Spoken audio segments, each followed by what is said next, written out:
আপনারা কি ইংরেজি কথা বলতে চান? আপনার গ্রামার ভালো, পড়াশোনা ভালো জানেন, তা না হলে আপনি ইংরেজি বুঝতে পারছেন কিন্তু ইংরেজি বলতে পারছেন না।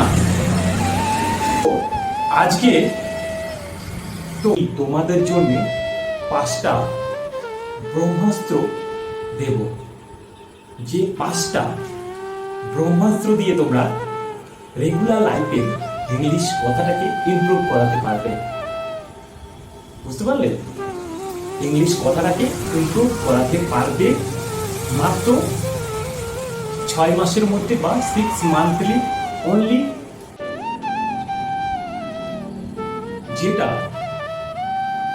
যেটা আপনাকে ইংলিশ ফ্লুয়েন্টলি বলতে, কারেক্টলি ইংলিশ বলতে, ইমপ্রুভ ইংলিশ খুবই ক্রিয়েট ভাবে হবে। ইংলিশ খুবই ক্রিয়েট ভাবে হবে। তা বলে ইংলিশ জিনিসটা কি সেটা আগে আমাদেরকে জানতে হবে। সেটা কি এবং কিসের জন্য আমরা এই ব্রহ্মাস্ত্রগুলো কি করে আমরা প্রয়োগ করব, সেই টেকনিকগুলো আমাদের যদি জানা থাকে তারপরেই আমরা ইংলিশটাকে ইমপ্রুভ করাতে পারবো। তো আমরা এইসব ব্রহ্মাস্ত্র অ্যাপ্লাই করব আজকের থেকে রেগুলার লাইফে। প্রত্যেকটা স্টুডেন্টকে বলছেন,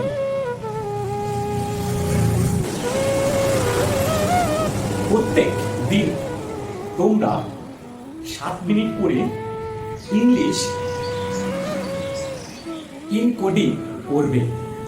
তাহলে ট্রান্সলেট নয়, বাংলা থেকে ইংলিশ চিন্তা করবে সেটা ট্রান্সলেট নয়, ইনকোডিং মানে ইংলিশে 7 মিনিট কথা বলবে, ট্রান্সলেট নয়। প্রথম ব্রহ্মাস্ত্র, প্রত্যেকদিন 7 মিনিট করে ইংলিশটাকে চর্চা করবে। ভুল তো হবে, প্রত্যেকদিন আমাদের রেগুলার লাইফে তো আমরা ভুল করি, তো আরেকটু আমরা ভুল করে ইংলিশ বলি না কেন? বুঝতে পারলে আমি কি বলছি? আমরা তো রেগুলার লাইফে ইংলিশটা ভুল করে থাকি, তো আমরা এটাকে তাও ইম্পর্টেন্ট একটা প্রসেস হিসেবে আমরা নিচ্ছি। এটা আমি বারবার বলে দিচ্ছি, ইনকোডিং মানে হচ্ছে ইংলিশ চর্চা করা 7 মিনিট করে প্রত্যেক দিন। কি হবে? ভাববো ইংলিশ বলবো, ভাববো ইংলিশ বলবো, কি হবে? ইংলিশটা নাহলে একটু ভুলই হবে, তাই না? তার থেকে তার বড় কিছু হবে না, ইংলিশটা আমার ভুলই হবে, তার থেকে আমার বড় কিছু একটা কোনো কিছু হবে না। ঠিক আছে?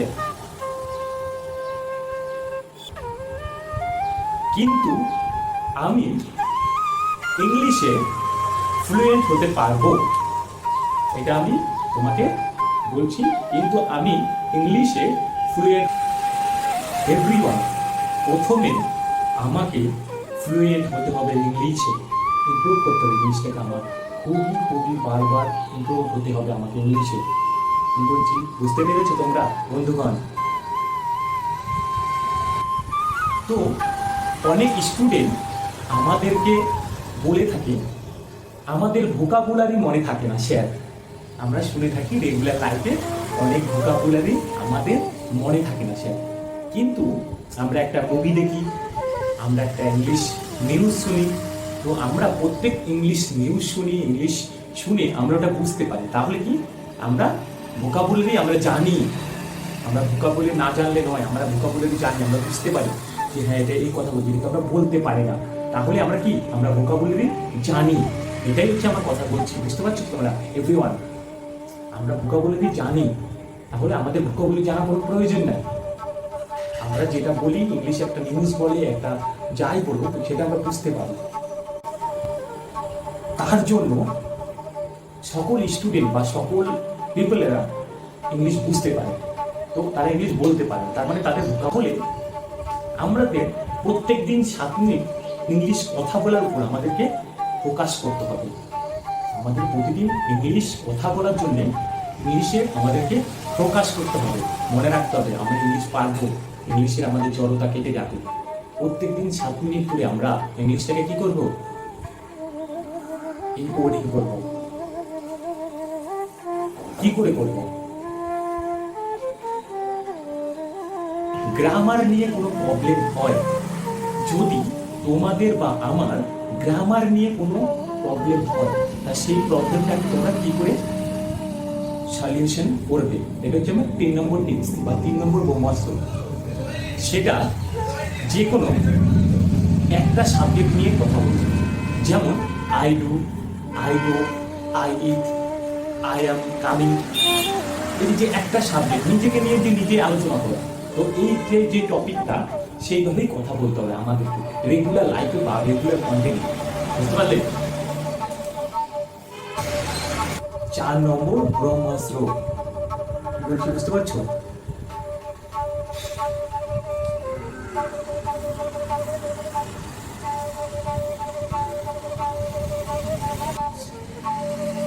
IF content just consumes and beautiful smile, beautiful smile, এই তিনটে জিনিস যদি প্রত্যেকটা স্টুডেন্টের উপর থাকে তাহলে সে খুব ইংলিশে ইমপ্রুভ করতে পারে।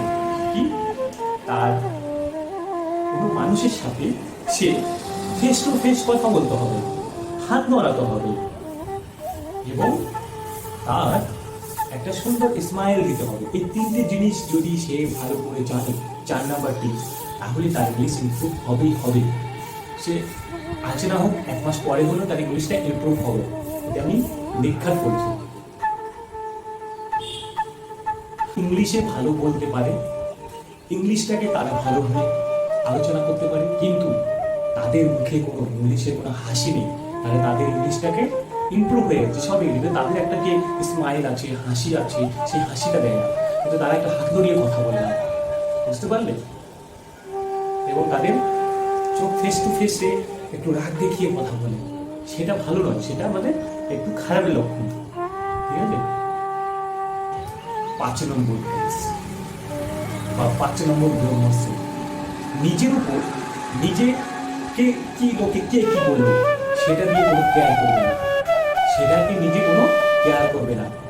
তার জন্য আমি কি করতে যাচ্ছি, তুমি ধরো একটা গাড়ি দেখলে যে এক পাশে লেখা আছে ইন্ডিয়া, আরেক পাশে লেখা আছে নিউজিল্যান্ড, কিন্তু যেই পাশে নিজের নামের পাশে আছে লেখা সেটাকে সবাই হাসি ঠাট্টা করছে, কিন্তু তুমি যে পাশে আছো সেই পাশে কেউ দেখতে পাচ্ছে না, শুধু তুমি গোপনে আছো, কিন্তু তোমার উপর যে আইটেম বা ইম্পর্টেন্ট কিছু আছে সেটা লোকে দেখতে পাচ্ছে কিছু অনলাইন বা সোশ্যাল মিডিয়ার মারফতে, ঠিক আছে? তো ইংলিশটাকে আমাদের ইমপ্রুভ করতে হবে এবং ইংলিশটাকে খুব সুন্দর করে আমাদের চর্চা করতে হবে এবং নিজের সেলফটাকে নিজে গঠন করতে হবে, নিজে গঠন করতে হবে। কে কি বললো, কে কি বলছে, এইসবের উপর কোনো কেয়ার করলে হবে না।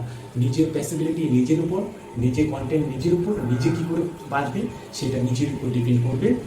এটাই হচ্ছে মেন ইংলিশের 5টা ব্রহ্মাস্ত্র। প্রফিট নিজেরই হবে, প্রফিট নিজেরই দরকার। কে তোমাকে কোথায় কি কখন দেখা হবে, কে কি বললো সেগুলোতে কোনো কান দিলে হবে না। ইংলিশ এমন একটা জায়গা এবং এমন একটা প্ল্যাটফর্ম, খুবই ইম্পর্টেন্ট একটা সিচুয়েশন রূপ। ইংলিশে কথা বলতে গেলে আমাদের খুবই ইম্প্রুভ, খুবই ইম্পর্টেন্ট দরকার হয় নিজের পসিবিলিটি। ওকে, গুড বাই এভরিওয়ান। আমার যদি এই ভিডিওটা তোমাদের ভালো লাগে তাহলে আমার এই চ্যানেলটাকে তোমরা সাবস্ক্রাইব করবে, ইউটিউব চ্যানেলটাকে, এবং আরও ভালো ভালো ইংলিশ শেখার ভিডিও তোমাদের জন্য আমি এই চ্যানেলে বা এই ফেসবুক পেজে তোমাদের জন্য আমি নিয়ে আসতে যাচ্ছি ফিউচারে।